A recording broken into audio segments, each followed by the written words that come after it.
Hi everyone, I hope you're all doing well. So this video is for the upcoming new moon in Sagittarius, which is only a couple of days away. It's been a really long time since my last video, and yes, it has been to do with more health dramas over here. I somehow managed to hurt my dominant shoulder. I have no idea how I did it, but it is taking a while to settle.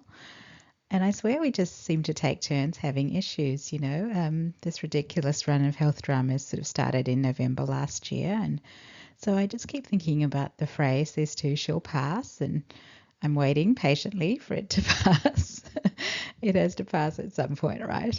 But I am happy to say that we're heading into the summer school holidays here in Australia, so that will mean that we do get a bit of a longer break. And I think that will take a bit of the load off because I feel like we can all use a bit of time to de-stress. Even the children are looking completely exhausted. But yeah, as I was putting the date down for this video, it also hit me that Christmas is really, really soon. I haven't really got that much done. The tree is not up, and I've bought a few little things, but certainly not the bulk of the gift shopping, so that's still ahead of me. So I guess that's what we'll have to focus on as soon as school finishes. And yeah, I don't know, I feel like it's been harder to focus on Christmas in recent years with things that have gone on in the country, in the world, and in people's lives. And I'm sure a lot of you can relate to all of that as well. But I guess I'm seeing it as an opportunity to bring some joy and sparkle into the home because I feel like we could definitely use some positive energy around here. But anyway, before we move on with the reading, this is where we'll just do our quick love pause. So if you're interested, you can pause the video and then intentionally send some loving energy out into the universe. You can also alternatively do a Ho'oponopono prayer if you would like, and that's where you say the 4 sentences: thank you, I love you, I'm sorry, and please forgive me. So the time to pause is now, and I'll see you all on the next slide. If you did the love pause just now, thank you. So in terms of the format for this video, I will start with a brief look at the astrology that relates to this new moon, and then I'll look at the tarot spread that showed up for this new moon. Now, I normally would get these readings out a few days early so people can see what to expect before the actual event, but I feel like lately I'm just making it really in terms of deadline, so sorry about that.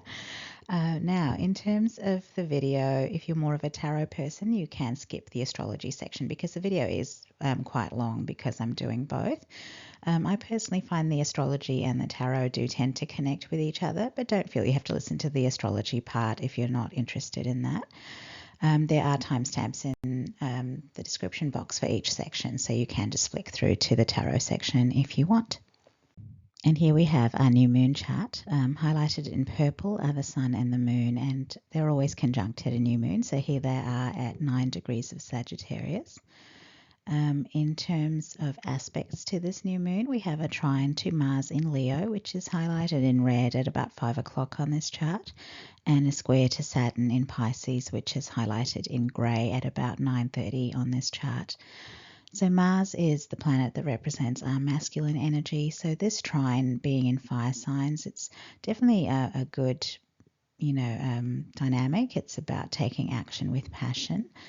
But we do have this square to Saturn, and Mars is also in an opposition to Pluto. So there are some challenges here. So the square to Saturn, Saturn in Pisces is about boundaries in relation to our spiritual beliefs. So this might be some of our inner beliefs that are offering some resistance or tempering the actions that we might feel motivated to take. And as I said, Mars in Leo also has this challenge from the opposition to Pluto in Aquarius. I've highlighted Pluto in the same shade of red. It's just across the chart, so about 11 o'clock here. Now, because Pluto is much more powerful than Mars, and it's just entered Aquarius, so there's some action there that's significant. Pluto is obviously the planet of endings and transformations, so this opposition means that any actions that aren't really aligned with the transformation that's happening in perhaps the Aquarius areas of our lives, those actions are not really going to be successful. They will be disrupted because Pluto is more powerful. In terms of this new moon, it looks like, again, we have these major outer planet influences coming through. So new moons are obviously the part of the lunar cycle where we set new intentions for what we'd like to manifest in the future. And Sagittarius is a mutable fire sign that we do associate with adventure and being free-spirited. And the mutable signs are obviously, interested or, adept at changes and flexibility and, adaptability. So, while we would see this new moon as traditionally it would be a good time to look into things that you might want to change or things that need evolving. I think with these other challenging aspects from the outer planets, I think we're going to have to really be very intentional about what we are wanting to change. So we may feel passionately inspired to do all kinds of things, but these outer planet influences to me are saying that we need to be making the right sorts of changes. So both Saturn and Pluto are here in different ways, emphasizing that our decisions and actions have to be in alignment with our spiritual beliefs, and they have to be in alignment with what we are becoming with this Pluto in Aquarius transit. So just be quite intentional, I think. So this is almost giving me the sense of the universe doing a bit of shepherding, or like there are guardrails in place. It's like, yeah, you can make choices, but you're going to run into some barriers and obstacles and consequences if you're making the wrong choices. So that's quite interesting to come through so early. Now, the ruler of this full moon is Jupiter, which is in an interesting dynamic of its own. It's retrograde in Gemini, and I've highlighted Jupiter here in the darker green towards the bottom of the chart. So it's in a developing opposition to Mercury, which is now retrograde in Sagittarius. So that's up the top of the chart, actually quite close to the full moon. The new moon. Now, it's highlighted again in the same shade of green as Jupiter, so you can see that opposition. I think I might have mentioned this in the previous lunar reading, but these planets are both in detriment in these signs. But because they're in this opposition, they're also in mutual reception here, because Jupiter is the ruler of Sagittarius and Mercury is the ruler of Gemini. And the thing with the mutual reception situation is that it softens the opposition, because the energies can actually work together a bit more harmoniously. Highlighted in blue, Venus in Capricorn at about 11 o'clock and Uranus retrograde in Taurus at about 7 o'clock. And these are both earth signs, and so they're in a trine. So that's another positive aspect. Venus is a benefic planet and Capricorn is an earth sign as well. So this dynamic might be about some surprising revelations in relation to our material lives. And these are revelations that will have a positive effect. And we also have Neptune, which is retrograde in Pisces. I've highlighted that at about 9 o'clock in a lighter shade of green. But Neptune is also supporting Venus and Capricorn with a sextile. So that is good. And sorry, of course, it's also in a sextile then with Uranus and Taurus. Sorry, I should have said that as well. But this is interesting because we have Mars, our masculine side, being challenged by the outer planets, and Venus, our feminine side, is being supported by outer planets, in this case Neptune and Uranus. So this is almost suggesting to me that we're being a bit more encouraged to lead with our feminine energies, and so that's suggesting this might be a time to actually be more open and receptive rather than trying to take action and force things to happen the way we want.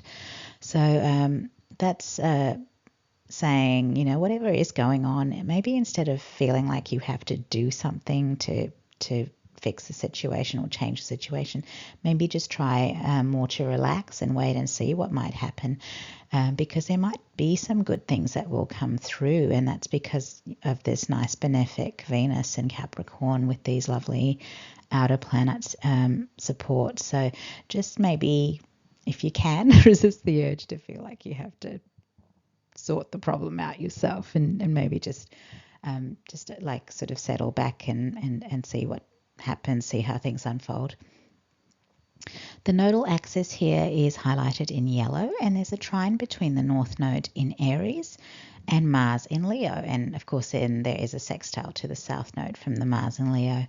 So this is a positive aspect, but because of that Pluto Mars opposition, that's going to be affecting this aspect as well, because Mars is the ruler of Aries. So with Pluto opposing Mars, limiting what Mars can do, it's also going to potentially be affecting this North Node in Aries energy as well. So yes, I can see things in this chart to support aligned actions, but it's really looking like it's quite a narrow path. So you have to be very conscious of your choices, be very intentional at this point, because I don't think you're going to do well if you're making the wrong choices. Like, I think you're instantly going to be met with challenges and problems if you're deviating off into non-aligned territory. So that's definitely interesting to have that come up again. So yeah, I would say that's a major take home here.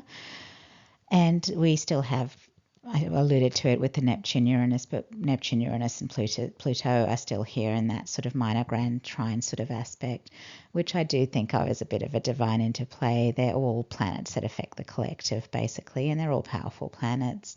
So they're working together. They want to influence the collective. So we're going to be seeing shifts in the world, in people that we know, in ourselves. So that's all the influences these planets are having. I haven't highlighted it, but there's also a Lilith Chiron opposition on this chart. They're the two unhighlighted aspects here.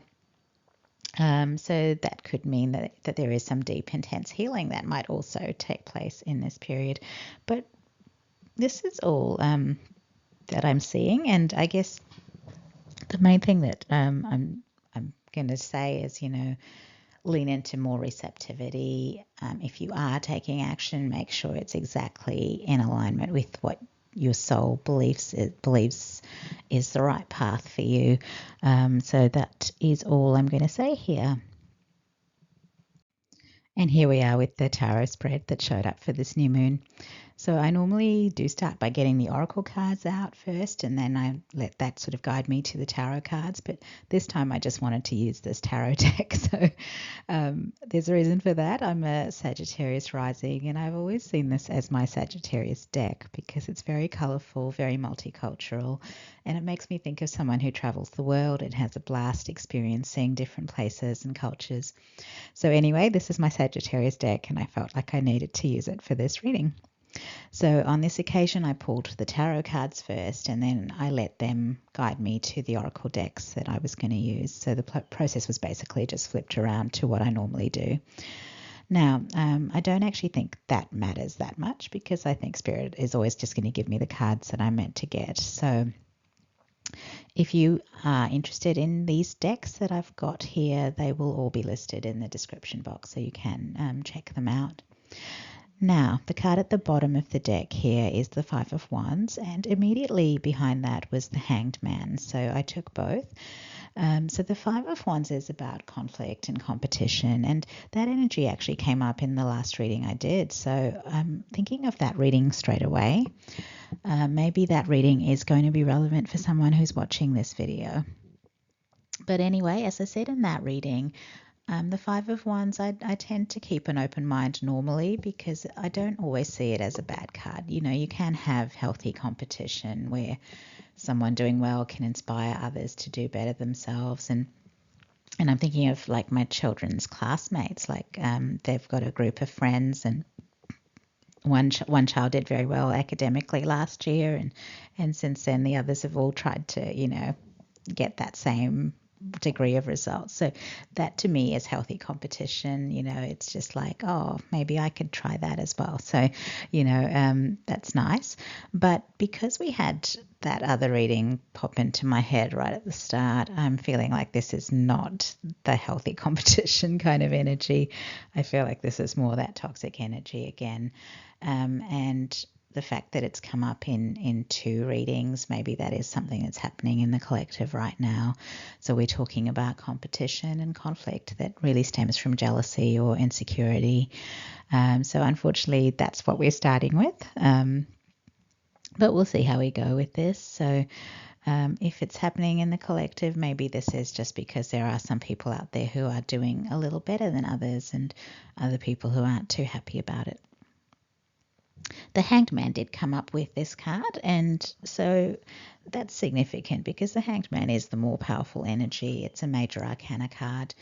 It relates to Neptune, and it's about someone who's feeling stuck and powerless to change their circumstances. And having these two cards together at the bottom of the deck, so I'm feeling like this might be about someone whose options have been limited by people who don't want them to succeed. So if we were to look at a real world example of this could be someone who's doing really well professionally, and this bothers other people in the organization. So those people try and block this person's progress, or they don't allow this person to have access to opportunities that come up, or they do things to make this person second guess themselves and doubt themselves and make them feel like they're not good enough to get the good roles or promotions. So all of these sorts of actions are to keep this person down, basically, making them feel like they're not going to get anywhere, even though they're working really hard. So they'll be working really hard, but they won't be seeing results because of what these other people are doing. So that's definitely got that tall poppy syndrome feel to it. And it's not good because these are people who basically aren't investing the energy into making themselves better at what they're doing, but they seem to find plenty of energy to mess with someone else who is trying their best. That's actually, it is bugging me a little bit at the moment, like I'm feeling it. So I'm obviously channeling a bit of anger. I don't normally get angry, but I think it's getting to me because it's the second reading in a row with these unpleasant energies. And in both readings, we're talking about the person who's trying to do something good being targeted by these meanies out there when this person hasn't done anything to deserve that kind of treatment. So I'm personally hoping karma gets involved and sorts things out. And by that I mean, that there is more success for those who are working hard and more consequences for the meanies of the world. There just needs to be more justice, I feel. And I just realized that actually does relate to Sagittarius, because Sagittarius is a sign that cares a lot about fairness. So maybe that's the energy that is coming through at the moment. I think I mentioned I am a Sagittarius rising, so maybe that could explain why I also can't stand it when people play dirty. But anyway, I don't think the meanies will enjoy it when karma decides to give them some consequences for the nasty things they've been doing. But anyway, we'll get back to the Hanged Man because it's not all bad. The Hanged Man is someone who actually grows in power in spite of their circumstances, and really they grow in power because of their circumstances. So the Hanged Man grows spiritually. He becomes wiser, he becomes more enlightened, he gains perspectives that he never had before, and he grows in his faith. And I just thought of Job in the Bible, who was put through a lot of suffering, but he kept his faith, and then he was ultimately rewarded for that faith. And so I'm also getting that this might be like a bit of an initiation. So even though these external forces with ill intent are the ones causing the problem, the situation this person is in is still very much like an initiation. It's a test of their faith. It tests whether they're prepared to continue to navigate their journey without losing faith. And if they can do that, they will eventually break through whatever is holding them back. And I do mean that in a spiritual sense. So the Hanged Man becomes spiritually liberated, and that means that the physical circumstances don't really take away from his enjoyment of life anymore. So an example of this might be like someone who's had a spinal injury and ends up permanently wheelchair bound. So naturally, if that happened to any of us, we would go through a period of time where we would feel utterly hopeless because, it would look like we would never have the future that we were dreaming of. And that's very normal, very natural. But then you do see people in the world who've been in this position where they will never walk again, but they've gone on to achieve other things and lead fulfilling lives. And so that would be evidence of their spiritual growth and liberation, because it's allowed them to overcome their physical limitations. Their perspectives shifted and their soul chose to make the most of their life, even if it wasn't the life they would have chosen for themselves originally. So I always get this message from the Hanged Man, and that's why I like this card a lot. It's about a person who basically discovers and reclaims their spiritual power. So even though there's been these attempts basically to trap this person, it's actually led to this spiritual growth in them. So that's a good thing. Now, in the tarot spread itself, we do have some similar energies coming through because we have the Eight of Swords in the past position, and that's about someone who's in a mindset trap. And so that can be a little bit like the Hanged Man. It's about someone who feels like they can't escape their circumstances, they can't change things. But the message of this card, the Eight of Swords, is that this is always about the person's own limiting beliefs that they need to shift. So I wonder if these actions of these other people did lead to some self-doubt and lack of confidence. And so this person might have started to believe that they really weren't good enough. But whether or not this was caused by other people, this person is still ultimately dealing with their own limiting beliefs. So if they were to start working on their confidence, then the effect of those external influences, it really does get neutralized because this person's confidence is overcoming any doubts that those people are trying to create. And then really, if this person was to start believing in themselves, it would become possible for them to change their circumstances. So they'll start thinking of ways, of solutions, of alternatives. They'll start thinking of ways to overcome any perceived barriers or obstacles. So if we go back to that person who was being blocked from succeeding in the organisation, they might start thinking of other ways to get ahead. So if they felt they were getting nowhere in their current environment, they might ask to be transferred to another group, or they might start looking for a job at another place. They could also decide that they're ready to start their own business. They could even explore a totally new direction or set something like that up as their side hustle. So the point is that if they start believing in themselves, a lot of things become possible for them. And these are things that they would never have considered when they didn't have enough self-confidence. The reason they felt stuck is because they felt like they have to stay exactly where they are and stick at it, even when they aren't succeeding in that environment. But if they were to grow in confidence, they would be able to decide that their current situation isn't working for them and then look for something else. And really that's also the kind of perspective shift that the Hanged Man might have got. So those two cards, I can definitely see them tying in well with each other. The card in the present position is the Emperor card, and this is Aries energy.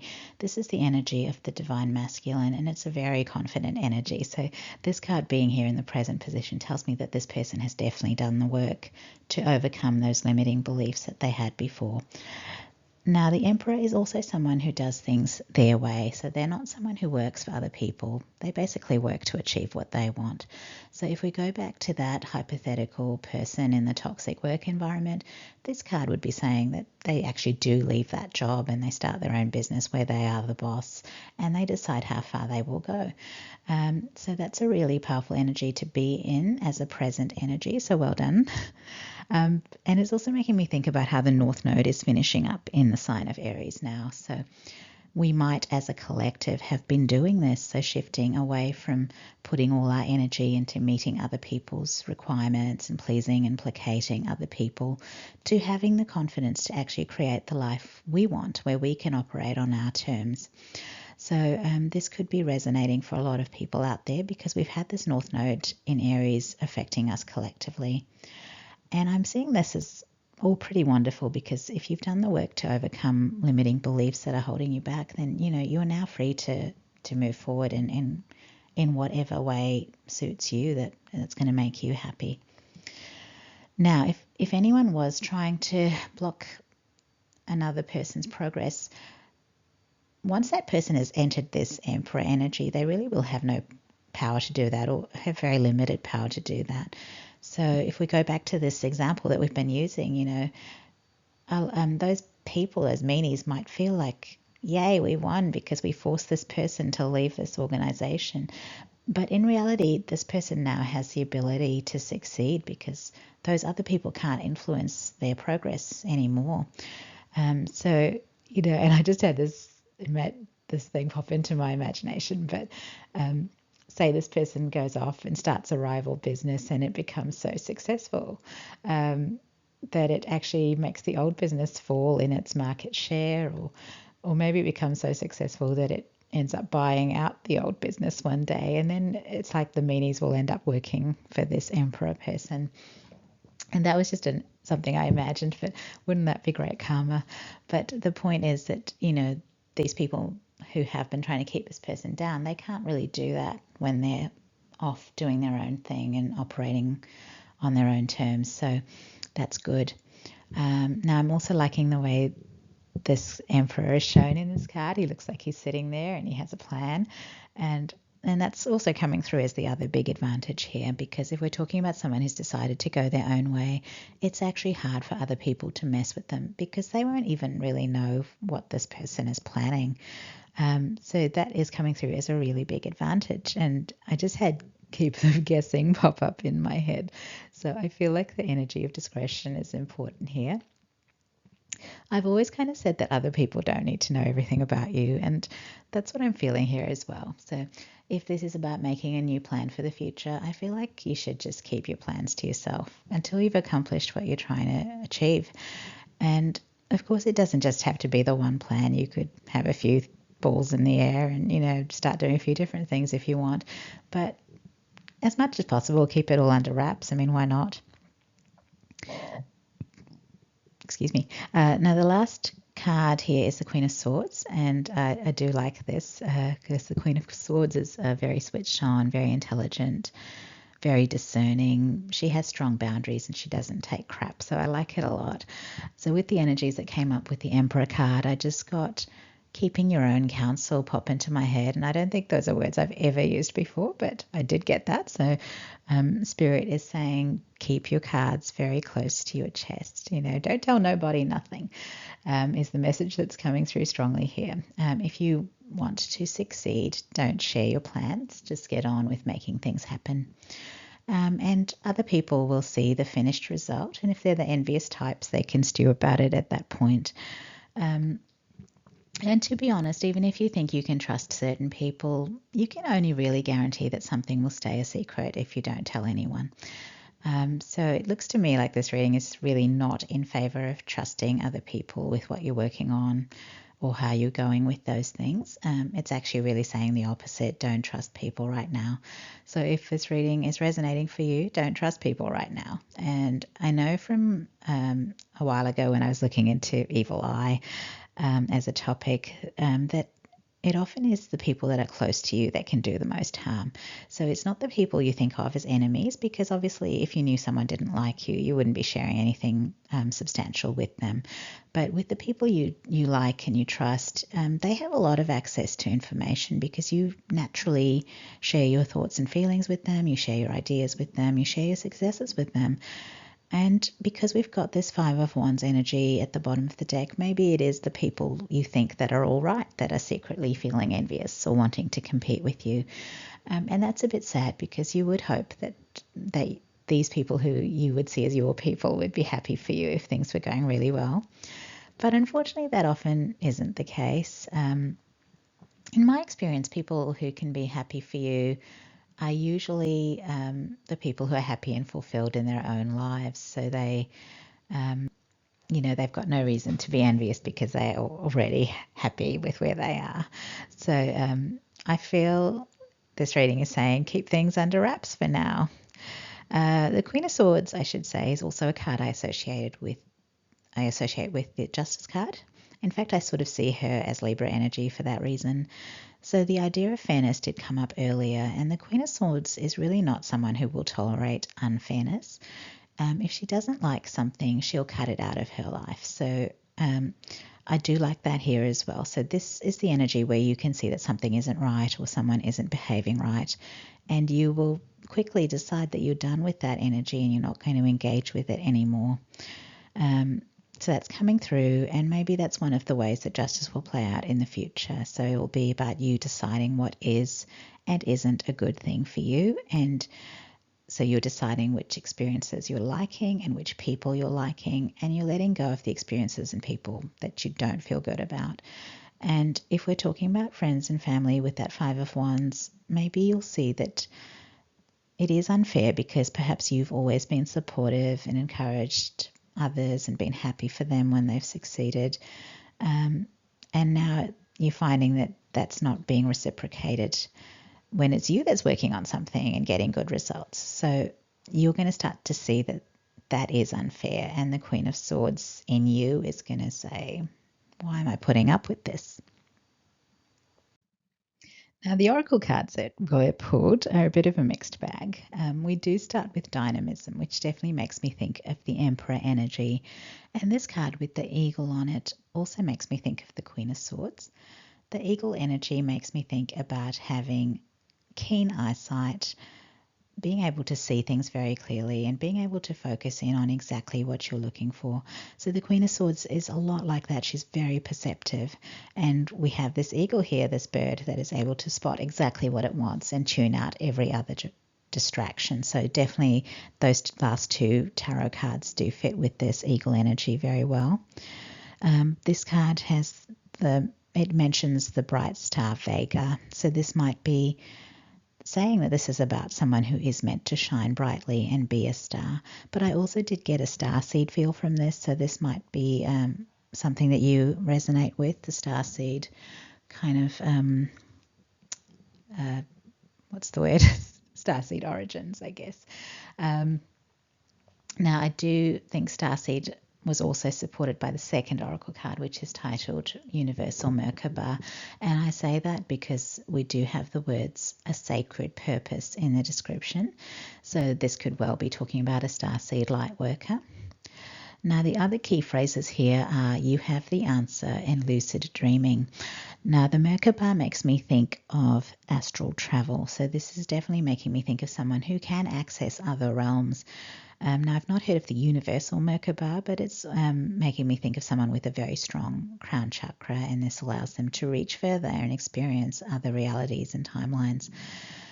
You have the answer, and lucid dreaming makes me think that this is someone who can find the answers they want by going within and allowing their consciousness to travel to other places and have other experiences. And the thing is that sometimes people don't even know that they can do this. I think it's easier to believe that dreams might relate to experiences from other realms, but lucid dreams can sometimes feel like things you're just imagining, except that you do know that you didn't set out to imagine that. One of my most vivid lucid dreams was of a sunrise, and it happened when I was meditating. I definitely wasn't thinking about anything specific when that image appeared in my mind's eye. I also knew I wasn't asleep because I knew if I opened my eyes, the sunrise would disappear. So anyway, lucid dreaming is a bit like any psychic ability. It takes a little bit of faith to start believing that these experiences are real and that you can trust them. And the more you do that, the more you try to, or you work on trusting them, the more your confidence will grow. And then you can start feeling more sure about the information that you're getting. So if you're someone who has lucid dreams, just try and stay with the visions you're getting and try to work out what the message is that's coming through. It can be hard. I know I personally struggle to stay with lucid dreams if there are people and conversations happening. I just immediately feel like, oh, I shouldn't be here, and I make myself leave straight away. But the sunrise was the one exception, I think, because it felt good to stay. It was a vivid and beautiful sunrise. There was no one else there. So I did stay with that for quite a while. So with what's coming through in this reading, I'm wondering if maybe I do need to start trying to stay with those other lucid dreams as well, so I can find out what I'm supposed to get from those experiences. The sunrise to me was just saying there was a new beginning coming, and that was a great message. I loved it. But I guess the other lucid dreams are probably also carrying messages, and I'm currently not staying in them to work out what they're about. So maybe I have to try and work on that myself. So that card, that second oracle card, is perhaps the most out there card in this spread. But because I don't believe in accidents, I do think the message of that card was meant to be here. So maybe as a collective, we all need to start trusting in these psychic experiences a little bit more and not letting our doubts or fears stop us from exploring and further developing these spiritual gifts and abilities. if you're scared to explore, ask for protection before you start. Ask to be protected and to be brought back safely. Archangel Michael is my go-to and I'm feeling scared, so I think that's who I would ask.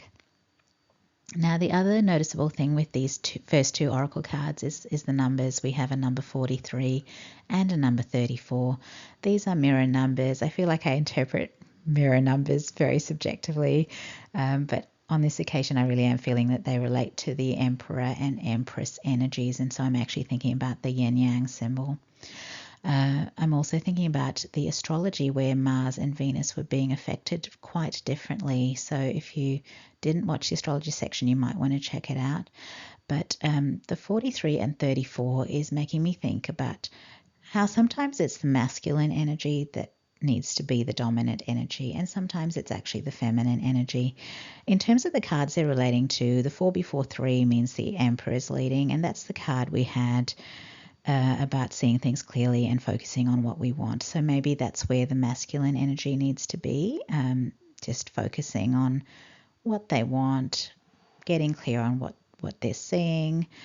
And the 34 card then is the opposite. So this is where the feminine energy is leading, the Empress card energy. And this card was really about traveling and experiencing. So I think that's perhaps what the feminine energy needs to be doing. So just exploring the gifts that you might have. It's not necessarily doing anything with those abilities. You're just exploring them, seeing what they're about, perhaps exploring in order to receive the answers you might be looking for. So first card here, dynamism, is where the masculine's leading, and the second card is where the feminine's leading, and they're focused on two different things. So maybe look at it that way. We also have those numbers 3 and 4 come through in the major arcana cards in this spread as well, because the Emperor is obviously number 4, and the Hanged Man, which is the other major arcana card, is number 12, and that reduces to 3, which is the Empress number. And obviously 3 and 4 added together becomes 7, which is a number we associate with the crown chakra, which has already been mentioned here in this reading. And it's a number I personally consider to reflect our alignment with the universe. So whenever I see 7s, I see it as a message that I'm in alignment, that I'm where I'm supposed to be. And 7, obviously, in the tarot is the Chariot card, and that's about being focused and determined about achieving the outcome that you want. That is Cancerian energy, and it certainly goes well with all the things we're getting here with the Emperor and the Eagle. So a lot of messages there that are linking up together. Now, the last oracle card seems a lot less intense than the one before, but it's titled Creativity. Now, I chose this deck because it was a time traveler's deck, and I was thinking about the fact that we might be dealing with people who can astrally travel here. The card that came out relates to the Venice Renaissance. I don't know if that has any specific resonance for anyone out there, maybe for someone artistic out there. But this card is actually speaking of a period of history where Venice was a thriving haven for artists of all kinds, painters, musicians, architects, and so on. And all of these artists gravitated to Venice because they were able to find wealthy patrons, because it was a place that was thriving economically. But as a result, it also became a place of great inspiration for all of these artists, because they could actually be inspired by the beauty of each other's work. So it became this perfect place for free-spirited artists to be surrounded by like-minded souls. And so there was beauty and harmony and synergy. And it was obviously, in a material world sense, a place where they could all make a good living. Now, this card is making me think that we are talking about some kind of creative pursuit here.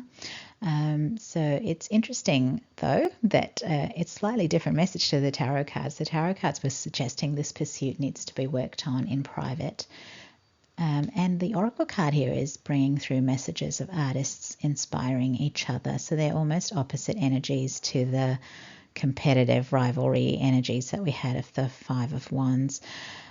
So I think this card is here to say that this Venetian Renaissance kind of experience is possible, but only if you manage to find other people who are also passionate and committed to their own craft. So I'm feeling here like this is a message that maybe the problem is that the existing connections are not like you. I'm just getting that maybe you're dealing with people that haven't had their spiritual awakening, and you have. You've had that hanged man experience, so you have woken up and become more enlightened. These other people you're dealing with, they haven't had anything like that happen. They haven't woken up. And that means that their way of operating is very much the 3D matrix way of operating. So it's all about competition and comparison and trying to win. And that all fits with separation consciousness, which is the belief that in order to survive, you have to be the best. You have to be at the top of the food chain. And you feel like other people succeeding means that you're failing or you're losing or, you're not as good. So that's very 3D. Universal consciousness, on the other hand, is about seeing that we are all expressions of source, and that every person who finds happiness and fulfillment, that's actually a win for all of us because we are all source. So in universal consciousness, competition becomes meaningless. It's good if we're happy and fulfilled. It's good if other people are happy and fulfilled. And it would be bloody amazing if everyone in the world was happy and fulfilled. And if we're operating with this universal consciousness mindset, we're always going to be supporting and encouraging others to be their best and to accomplish their dreams. And we aren't going to see another person's joy or success as something that takes away from our own happiness. So in terms of what this reading is saying, it's that in order to have that superior experience, it's necessary to find the collective that has also evolved enough to not be operating in separation consciousness. So this is other people who also know what makes them feel happy and fulfilled, and who also are actively focused on creating the life they want to have. They're not trying to have the same life as other people. They're not trying to compete. They're just trying to have the life they want. And they're devoted to what they see as their life purpose or what they see as their craft. And that was what was happening in the Venetian Renaissance. There were artists of all kinds. They weren't all doing the same thing or trying to outdo each other. They were all just showing off their own unique talents. And there was no need for anyone to take anyone else down, because they really were all just wanting to do their best work in what they saw as their own medium of expression. So if they came across someone else's work and they loved it, they might have been motivated to translate those energies or express them in a different way. Or maybe it was just that the pleasure they experienced from seeing someone else's work meant that their own creative juices would start flowing. And then that meant that they could create more beautiful art themselves. And so this is what I'm talking about. This is how Venice became this beautiful, harmonious place for all of these artists to come together. It definitely wasn't a toxic and competitive environment that we're talking about. It was a place that was basically abundant in inspiration. So yes, in order to have this kind of experience, it's necessary to find these other people who are at a similar place in their journey and doing similar things to what you're doing. They don't have to be in the same field, but they need to have those same ideals. So these are people who are working on their own dreams in the same way that you're working on yours. And it's very likely that if you do find these people, you might find them inspiring and vice versa. So in terms of this person who's in Emperor energy right now, they will have to operate on their own and on the down low until they find this new collective. But the thing is, we are, of course, living in a very different world now. It's not like the time of the Venetian Renaissance where we would have to physically go somewhere to find other people who are doing inspirational things and are on a similar journey. So we live in this modern world where the internet connects people from all over the world. So we can actually find people who are creating amazing art or writing incredible poetry or making beautiful music or taking incredible photographs or sewing gorgeous quilts. That's one of my things. I like to look at people's quilts online. But the thing is that we can experience these things, and it can be inspiring to us on our own creative journey in the same way that all of those artists in Venice were inspired by each other's beautiful work. So I'm now feeling that Venetian Renaissance card is also carrying the message to seek out experiences that are full of beauty and inspiration. So nature has always been a tremendous source of inspiration when it comes to beauty, and that's a timeless thing. It's inspired artists from every period of time to create. So definitely get out in nature.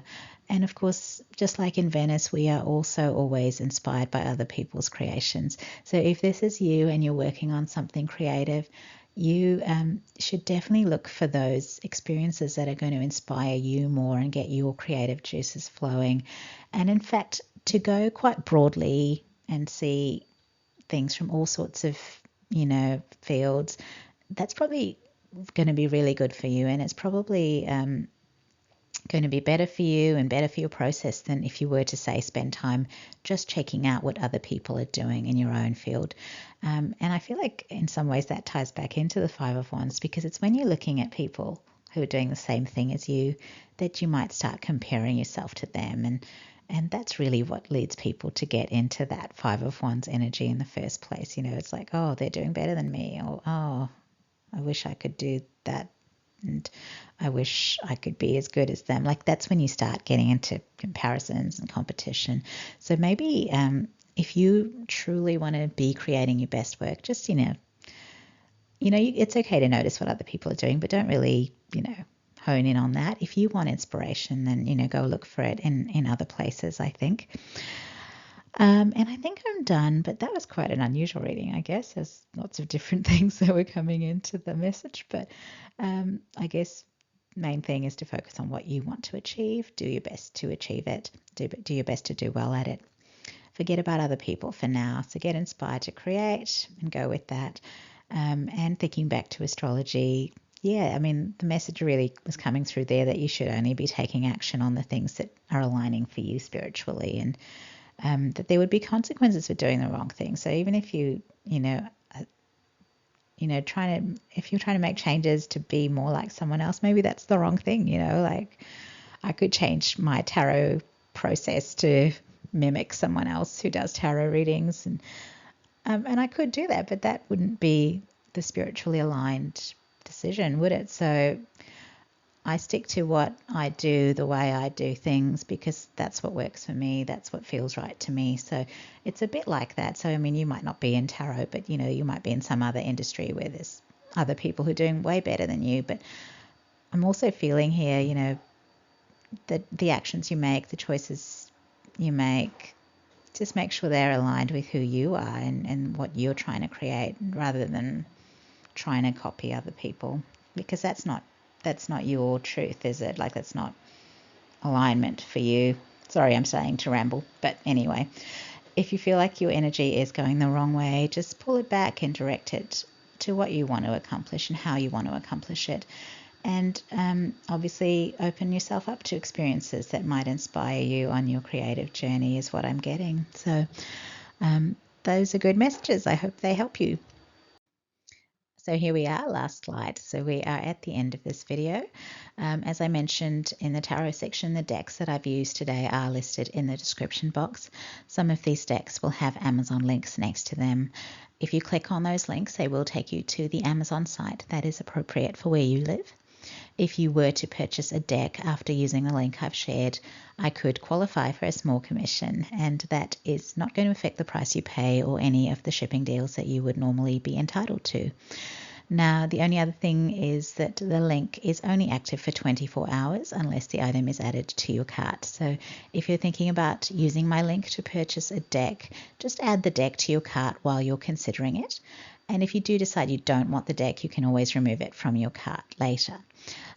So that's to do with that. There are some extra details in the description box under the deck list. So if you are wanting to use those links, you can read those extra notes.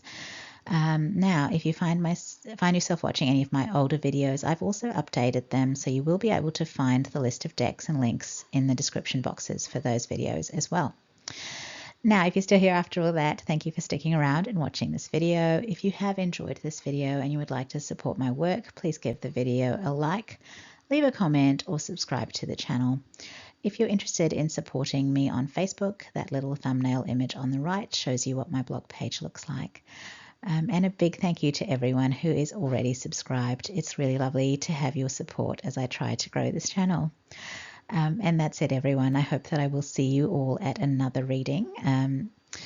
It is the Sagittarius New Moon, so you set your intentions, make sure they're very, very aligned to where you want to go. And so that's all. Take care. Bye. I'll see you next time.